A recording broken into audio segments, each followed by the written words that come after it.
today is Mark McGowan of St. Michael's College, of which he was principal. Dr. McGowan, Fellow of the Royal Society of Canada, is Professor of History and Celtic Studies at the university. A former Deputy Chair of the History Department, currently he co-coordinates, is that right? Coordinates, there we go. He coordinates the Celtic Studies program.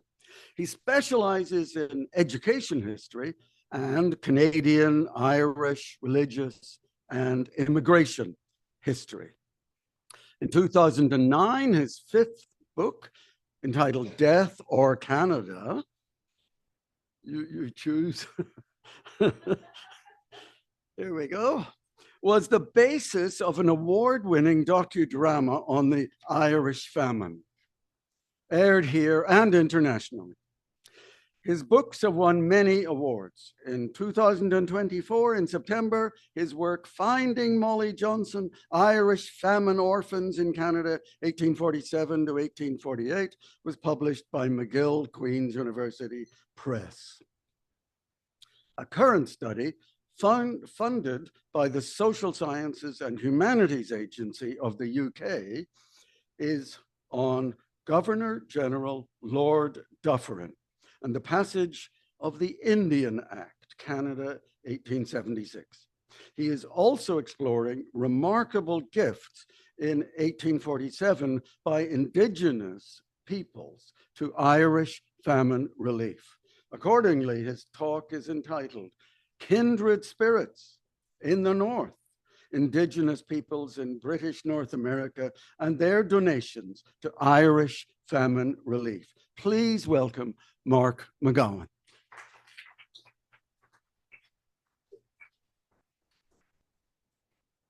Thank you very much, John. I'm just going to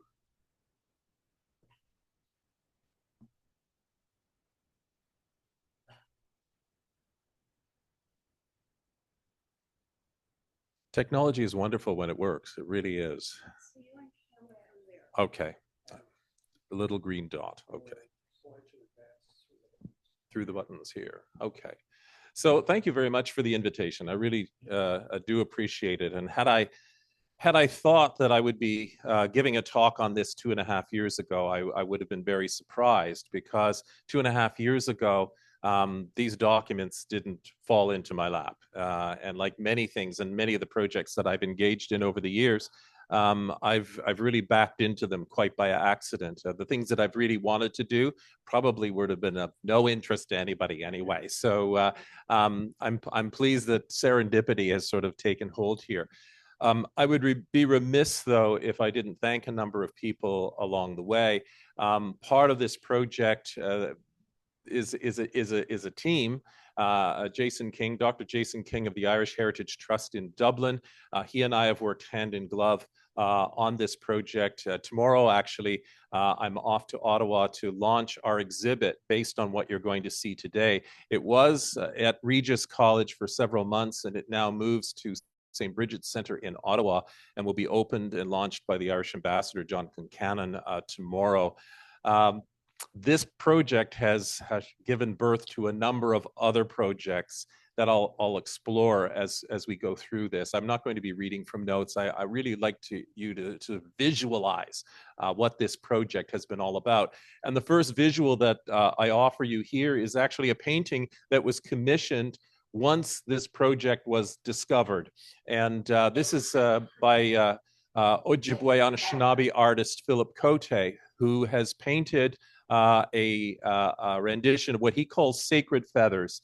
He's resident in Toronto, and this is an image of Peter Jones, who was a Mississauga of the Credit chief, also a Methodist minister, and I'll be mentioning Peter Jones later on. But as you can see here, he's dressed as Kakakawanabe, Sacred Feathers, and if you notice, there is a patch on his arm that is green with a gold harp in it, signifying the gift of the Mississauga to the suffering and dying in Ireland in 1847, when this takes place.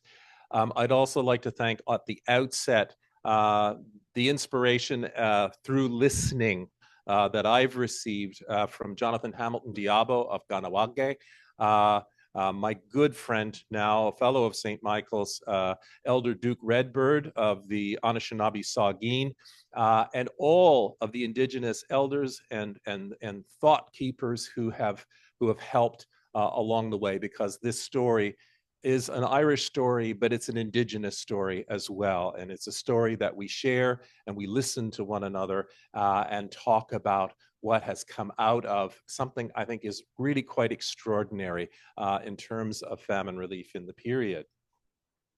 Okay, so see if we can advance the slide here.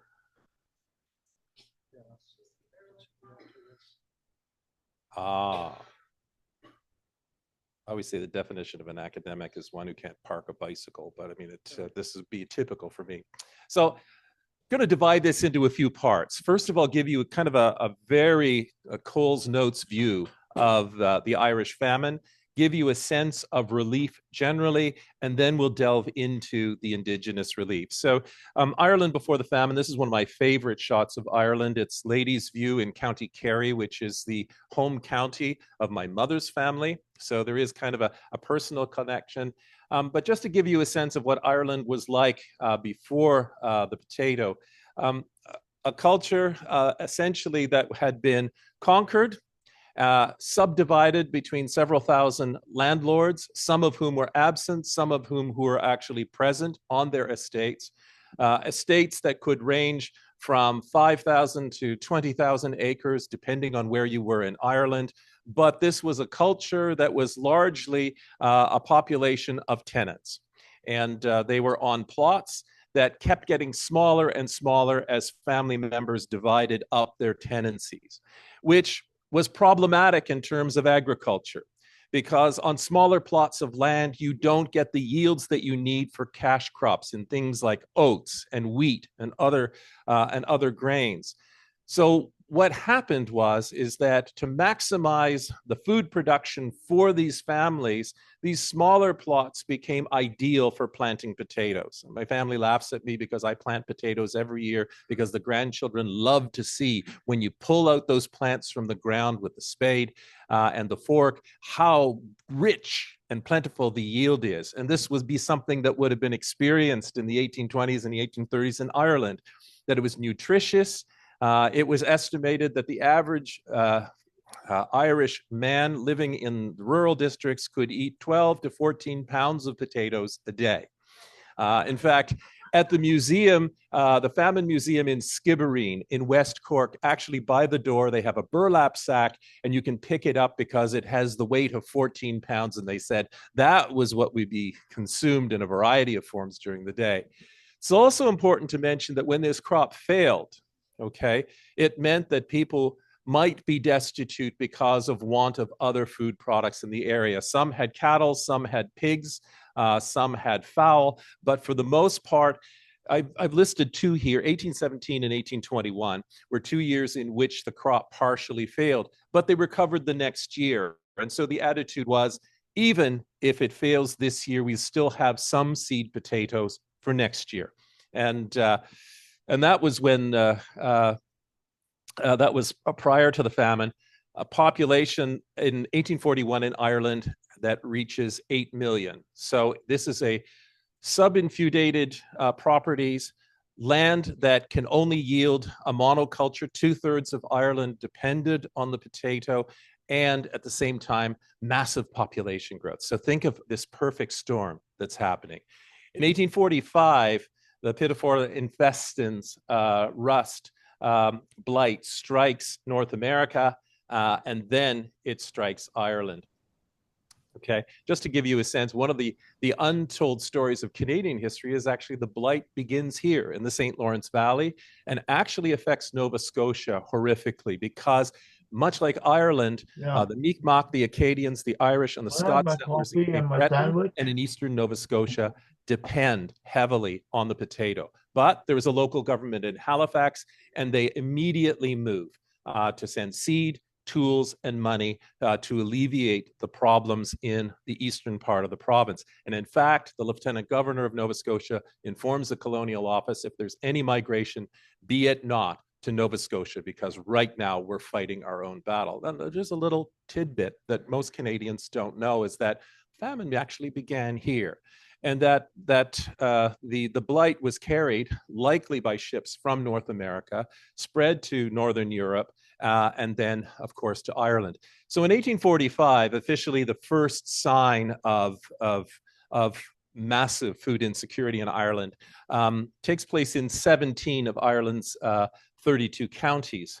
And it is one of those occasions when part of the crop is destroyed.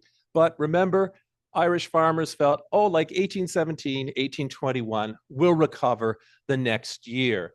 There was some concern about enough seed potatoes to plant in the coming year in 1846, but this seemed to be something that it too would pass. That was not the case, okay? In 1846, it looked like the crop would be full, and the problem is that just before harvest time, the crop was destroyed, almost all of it in all 32 counties of Ireland, okay? And the local infrastructure, the poor law that had been thrust on Ireland in 1838 had to, in a sense, be the only social safety net other than the churches there to help alleviate the problem. Irish poverty had to be paid for by Irish property, as the British government said. Now, the British government did invest in a number of programs, certainly ones that were not well thought out. Public works programs that Pauline dictate, he who does not work shall not eat.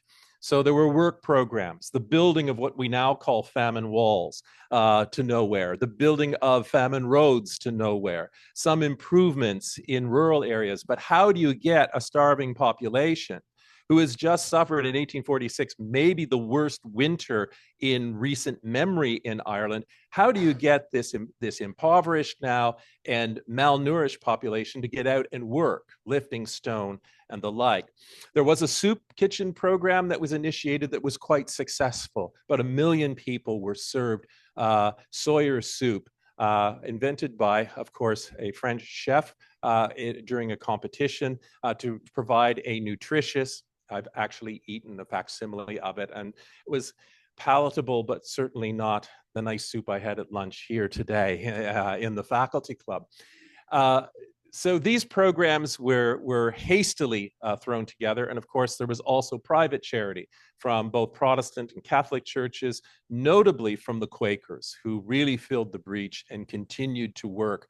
And not as souperists, as often is exclaimed that if you eat the soup, okay, you change your faith and become one of us. And there were reports of that across Ireland. Those who couldn't pay their rents as tenants often were evicted. Some were assisted off their estates through the largesse of certain landlords. Some were pushed off the estates by others, like Lord Palmerston, whom I shall not mention.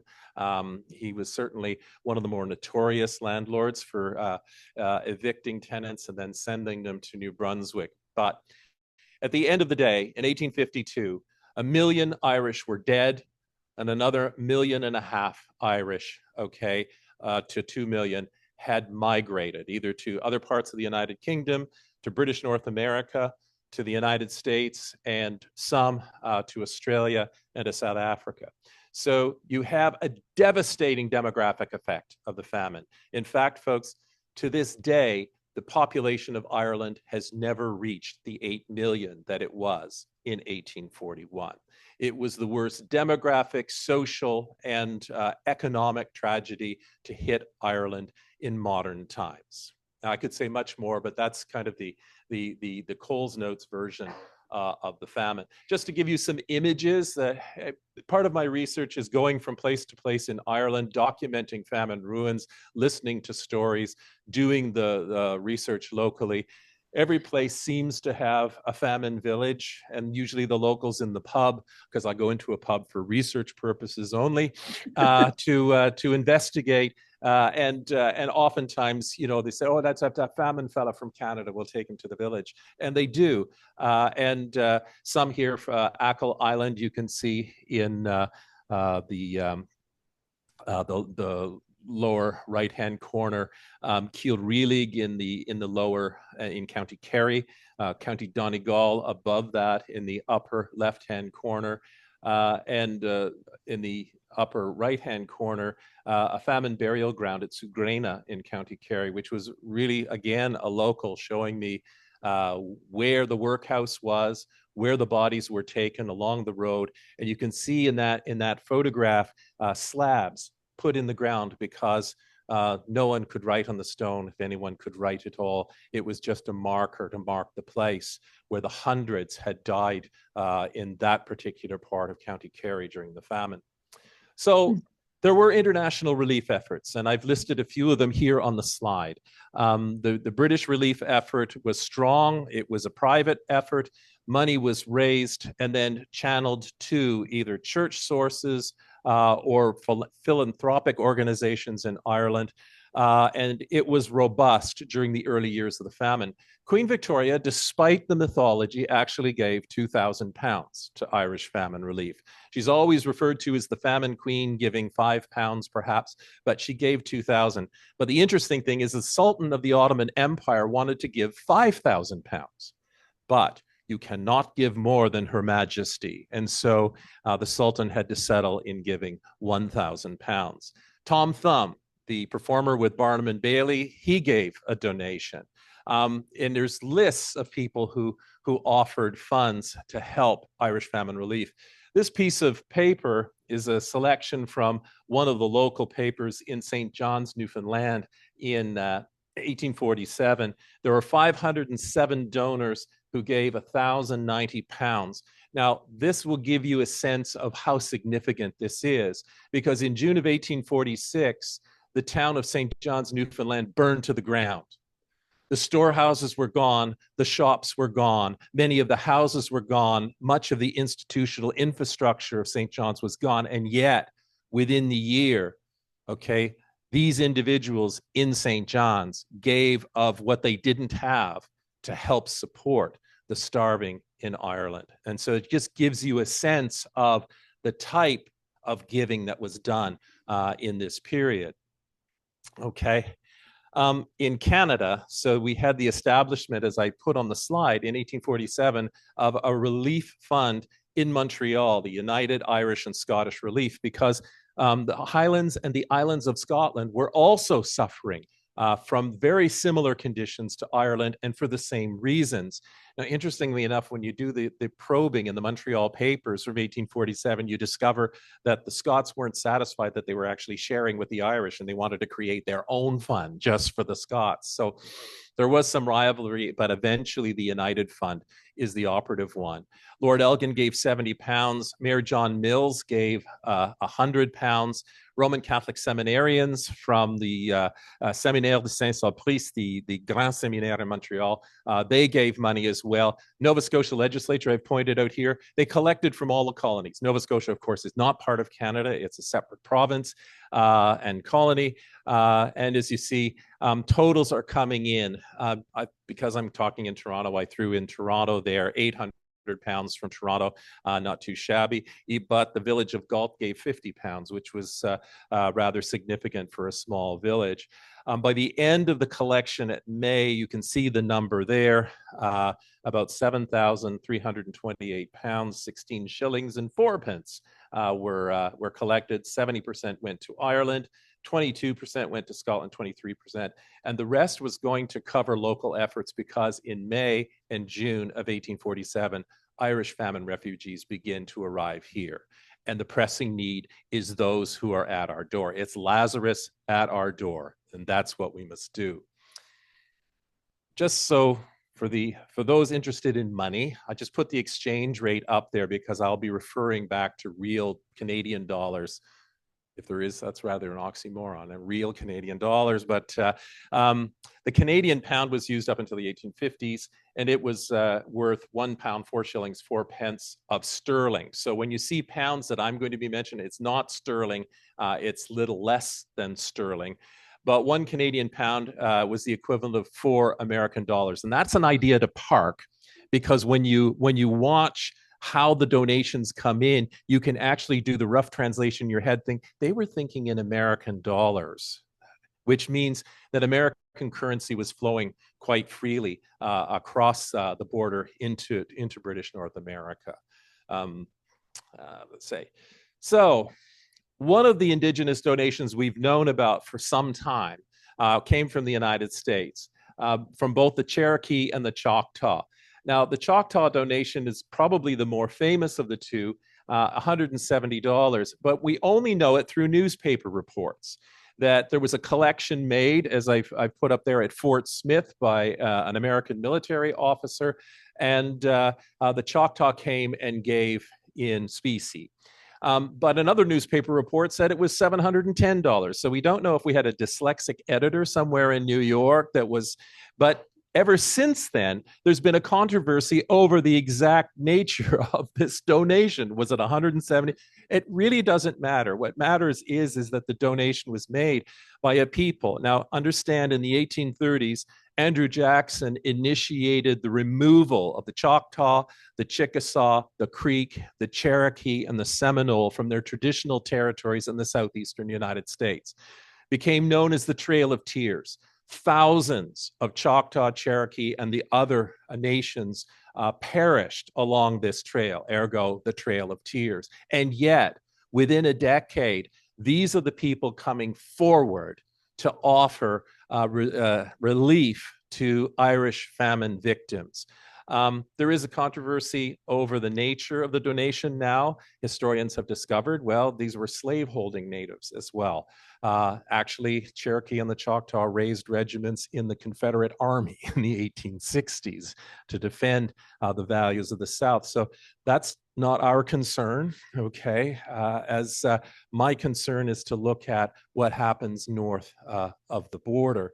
But curiously, the photograph here is erected in Middleton, outside of Cork City in Ireland. It's called Kindred Spirits, where I get my title. And you can see that feathers are arranged in a shape of a bowl to commemorate, in gratitude, the gift made by the Choctaw and the Cherokee during the Great Famine.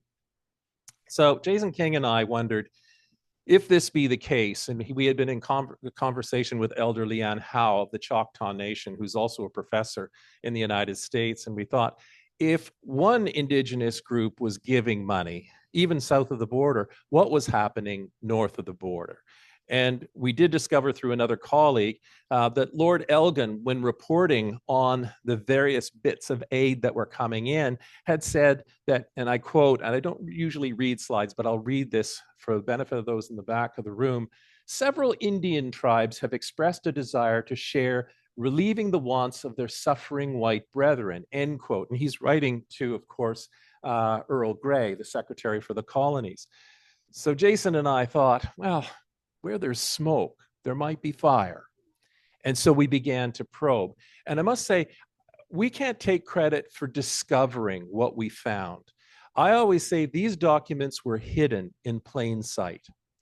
And that is, Canadiana Online has published digitized versions of dozens and dozens of series of government documents, among other things. We actually found in a selection of documents, several hundred documents in Indian affairs, something that was really quite remarkable, but it took excavation. I went through 1,400 online documents to try to figure out where these letters were, because we had discovered one and there must have been more. So I'm going to now narrow my focus to what was called in those days in the 1840s Canada East, which would be now most of the part of the province of Quebec, and Canada West, which is now part of the province of Ontario. Okay. What we do know is, from the oral tradition that we began to sort of glean, is that there was substantial donations made within what is now the province of Quebec, largely because of the visibility of the suffering of the Irish as they entered that particular part of the province. I mean, you have to understand, Groseille, a quarantine station about 45 kilometers northeast of Montreal, close to 5,000 people died in 1847 alone. More, died in Quebec City because they were suffering from typhus. And typhus does not present itself quickly, and you infect yourself. The louse bites you, it defecates into the wound, and like a mosquito bite, you scratch it and you infect yourself because the rickettsia bacteria gets into the system by you rubbing it into the wound. Incubates for 7 to 9 days. You don't know you have it. Immigration officials don't know you have it, and you look healthy and you pass right through. What happens then is that people become sick in Quebec, later in Montreal. In Montreal, there are close to 3,000, just over 3,000 deaths. This is the black stone that was excavated from the St. Lawrence River as they were building the Victoria Bridge in the 1850s, and they found hundreds of skeletons. So currently is a project where I'm now part of a team that is looking at least 14 of the skeletons on that site and checking for DNA evidence to see where we can locate these particular Irish. Sisters, Grey Sisters, were the front lines. 7 of them die of typhus. Of course, now we can treat typhus with antibiotics, but in those days, they tried any number of remedies that did not work. In Toronto, they tried copious amounts of brandy, which made government officials rather suspicious about how health money was being spent. Every current story is an old story. So Bishop Ignace Bourget of Montreal fell ill of typhus, but he survived. His Vicar General, Yves Saint-Dudon, did not.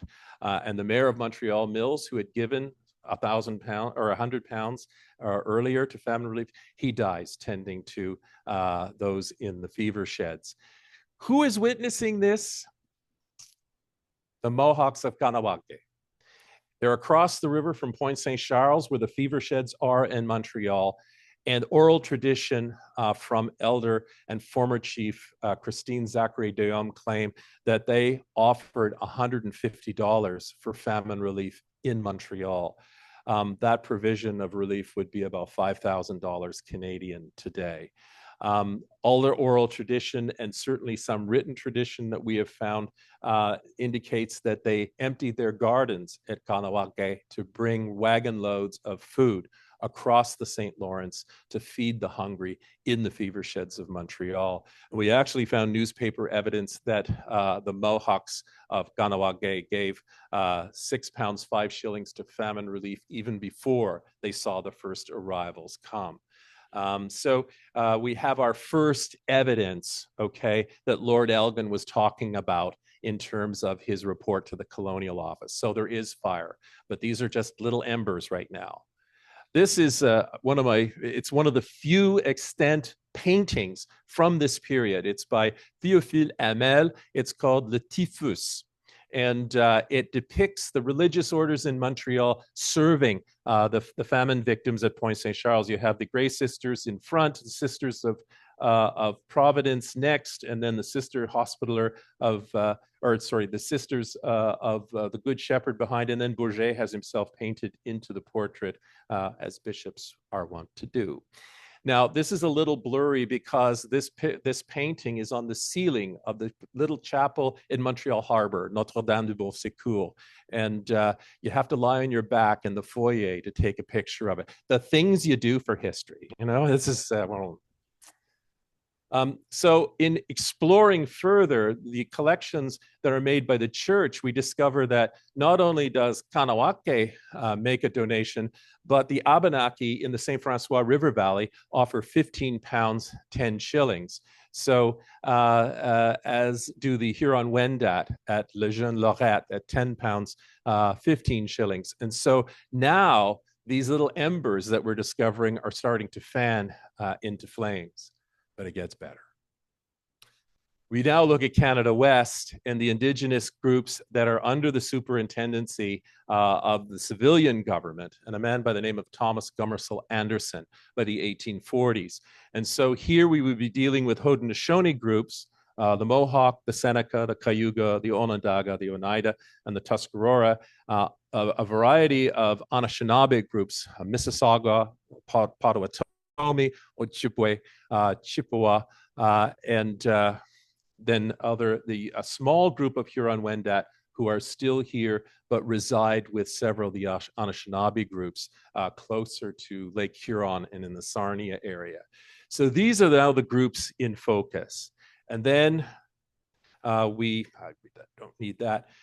Thomas Gummersel Anderson, ironically, on St. Patrick's Day, March 17th, 1847, issues this to all of the bands within his jurisdiction as superintendent. I'm going to read this because I think it's important, particularly for the people online, to hear this, and for those at the back who may not be able to decipher this. My dear brethren, there are a few of you who have not at some period of your lives felt the cravings of hunger, but a merciful God has thus far preserved you from the miseries of famine, and none of you have seen their children, their fathers and mothers, their husbands or wives dying around them for want of food. Brethren, this is now the lamentable case with some of your white friends. Hundreds in Ireland and Scotland are daily passing into the land of spirits because they have not food to keep them alive. Brethren, your great mother, the Queen, and all of your white brethren throughout the world are collecting money and other necessities to save lives. You also have the means of contributing to the relief of your suffering and dying fellow subjects. Inform me by letter of the amount that you wish to give, and I will forward your great father at Montreal, that would be Lord Elgin, who is pleased when we show acts of kindness to our fellow creatures. This goes out to all of the bands within his superintendency, and the responses come in. And unlike newspaper reports, we have letters excavated. So there's a picture of Anderson, and this is actually a panel of the exhibit that we have mounted between Jason and I, and now it's launched in Ottawa tomorrow. But I just wanted you to see what Anderson looks like. He's not Irish at all. He's actually a descendant of United Empire Loyalists out of Montreal. One of the first responses comes from the Beausoleil Reserve, and I use this as kind of an example. I'm not going to read you all 16 letters. Each letter seemed to have a formula. Each letter was transcribed, except one, by the local missionary or schoolmaster who was on the reserve area. Chief John Essene from Beausoleil Reserve responded this way: "Your brother has read your letter to his brother chiefs." Park that. "Who express great pity for their white brethren and have unanimously agreed to place at the disposal of their great father in Montreal for the relief of our white friends who are suffering of hunger, the sum of 10 pounds currency. This sum is small compared with the large sums that we are told has been sent to our white friends by their brethren, but we are poor, and we give the best of our ability with willingness." Each letter contains all of these elements. One, the letter was read to brother chiefs and elders in the band. Two, they express their horror in most cases at what's happening in a land that they've never seen. Three, they meet in council to decide. This is not the decision of one individual. They meet in council to decide. And in each case, those councils decide unanimously that money should be given to these white brethren in distress. And that money comes out of their annuity that is paid them under treaty by the crown. And so money that normally would come to serve the band in other ways is now being paid in some part to the relief of people they've never even met. And they do so with willingness because every letter says, we are poor. I like this letter because it's a little bit different. It comes from Chief Peter Nogi. In those days, Mud Lake or Chemong Lake, it's just north of Peterborough. It's now the Mississaugas of Curve Lake Reserve. And I've had the opportunity of being there several times in listening exercises to hear the elders respond to these letters, which they hadn't heard of before. Peter Nogi's letter has the same formula, but what he says is just a little bit different. "And we further assure you, only for our own poverty at present, that we would willingly subscribe a larger sum to assist our friends in the British settlements from the friendships that we have received from them in former times." It's the only letter that mentions we've engaged with our neighbors And one of the reasons that compels this is we've had good relations. Those relations at Curve Lake would have been in two townships, Douro and Ennismore, which were populated by the Irish settlers that Peter Robinson brought over in 1825 in 9 ships, 2,000 people that had essentially settled in Ennismore and Douro and had ongoing engagement, so much so that when we arrived there 170 years later, some of the female elders said, my granny came from Ennismore, or, my uncle was Irish. And so that this engagement encouraged these leaders in that community to give. And that's why I cite that letter. And you might as well see a picture. One of the things that came out of my visit there was they found a picture of Chief Nogi. And so we had a little display there of the letter that was sent and a picture of Chief Nogi from the Mississauga of Curve Lake. This little is a letter from Scugog. And again, underscoring the situation that a nation finds themselves in. Scugog Island I live in Whitby. It's the closest reserve area to me. It's Mississauga. They had surrendered their lands by treaty between 1818 and 1820, ended up at Balsam Lake, which is now a provincial park. But the soils are so acidic at Balsam Lake, they had to buy back their own land, and in this case at Scugog Island, and were deprived of shoreline. There were only 90 members. It was the smallest band in Anderson's superintendency, and yet they still give £5. And look at the way that Jacob Crane signs the letter. He signs it with his dotem, which will be very significant. Park that. Okay, so there's for those of you who love numbers, those are the bands that were contacted. Those are the population as of 1845. And they gave a total of £172, 10 shillings. The most being given by Six Nations, which was the largest grouping. They gave £25, as you can see at the top, the equivalent of 100 American dollars. And as soon as you start doing the conversion, you realize that the localities are thinking in American dollars, translating to Canadian pounds. What does this mean in terms of the total tally? So £172, 10 shillings, that would be equal to £142 sterling or $690. The current value of which would be $20,530.87 Canadian.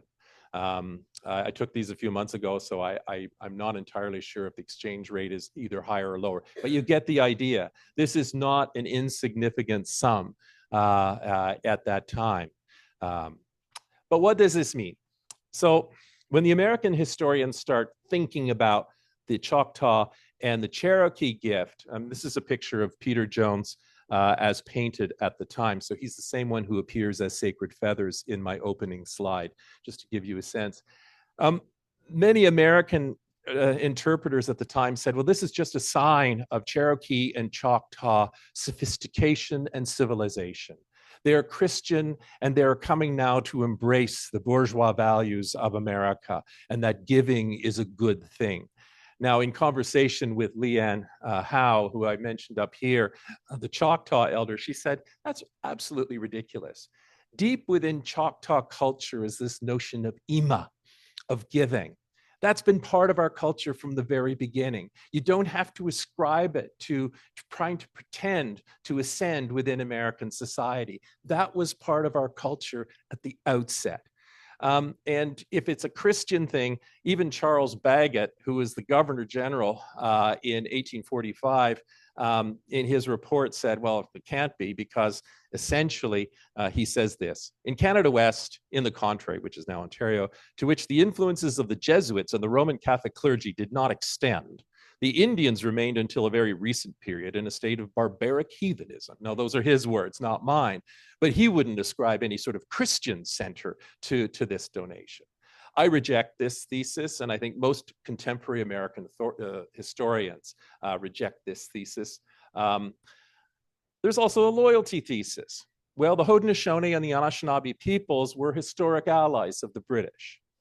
And perhaps this affiliation and then treated situation with the Crown may account for some of the reasons behind making that donation. Even Peter Jones, when he writes his history of the Ojibwe, says this. He said, they imagine his power, that is the king at this time, and his authority unlimited, that his word is law, to which all subjects bow with implicit obedience, and that his wigwam is the largest in the world, end quote, which is an interesting look at the way in which a relationship within a treaty might be seen by one side. And when the crown is asking, perhaps it merits some attention. So there is some possibility out there. This is actually an artist's depiction of an Ojibwe warrior from the 18th century. The 1,400 documents I had to excavate actually had a good purpose because I was reading them. And that way I was able to put each amount in each letter in some sort of contemporary context. So I've just listed a number here. Now the Ojibwe of St. Clair, they gave approximately 12 pounds, but 32 pounds would have brought them provisions for the year. So what does this mean in real terms in their time?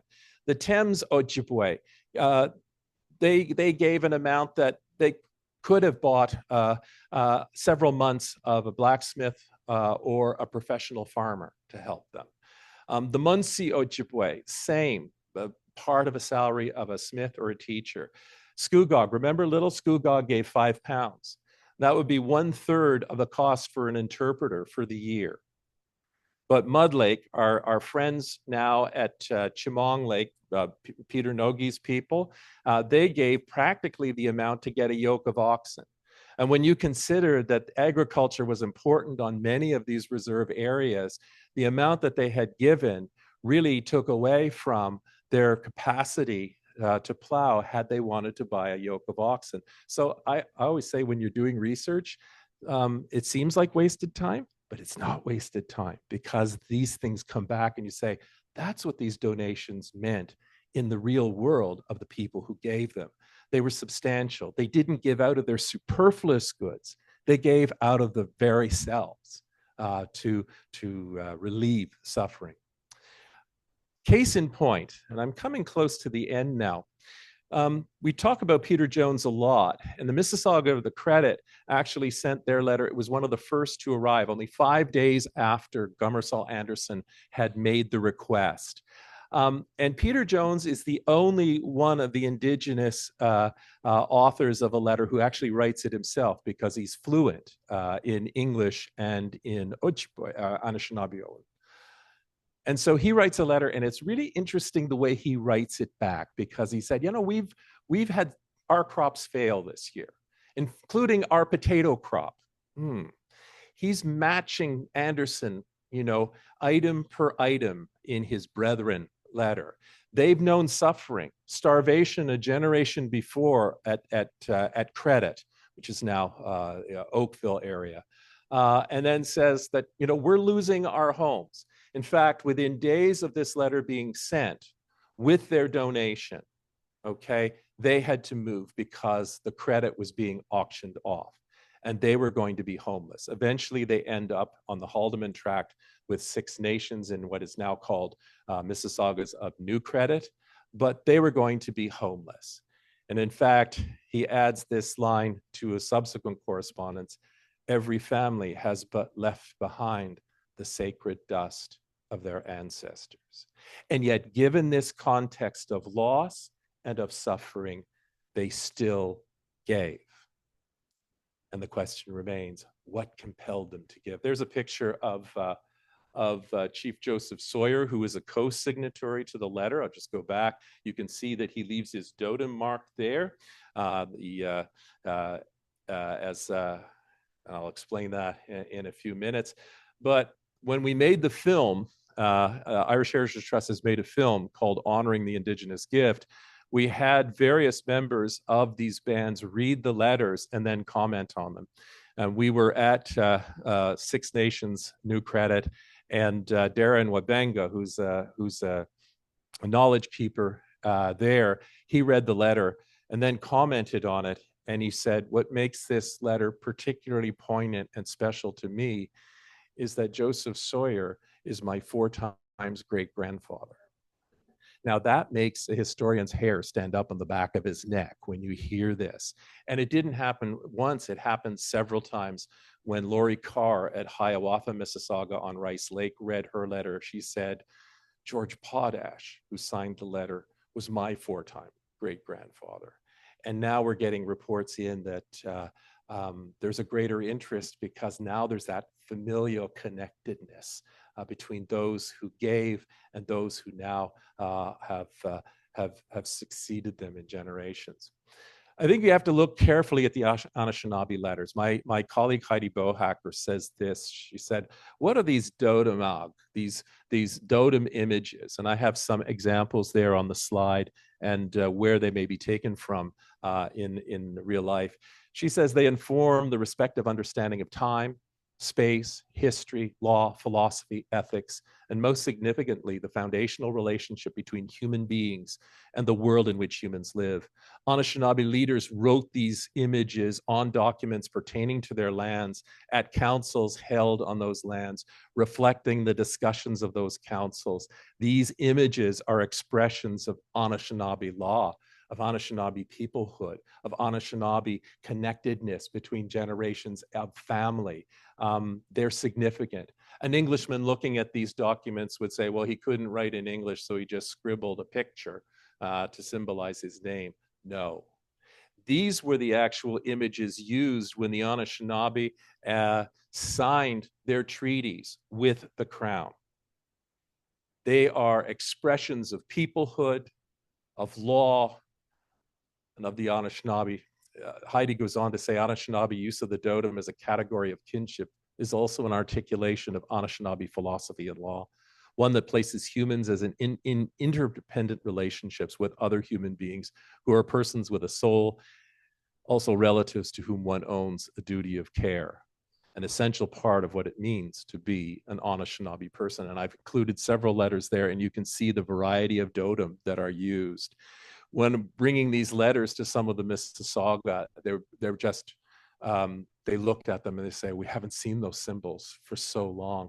One of them looks like a swirl, like a tornado. I didn't, and an elder at Curve Lake said, that's a puckwis. And she said, I haven't seen that in generation.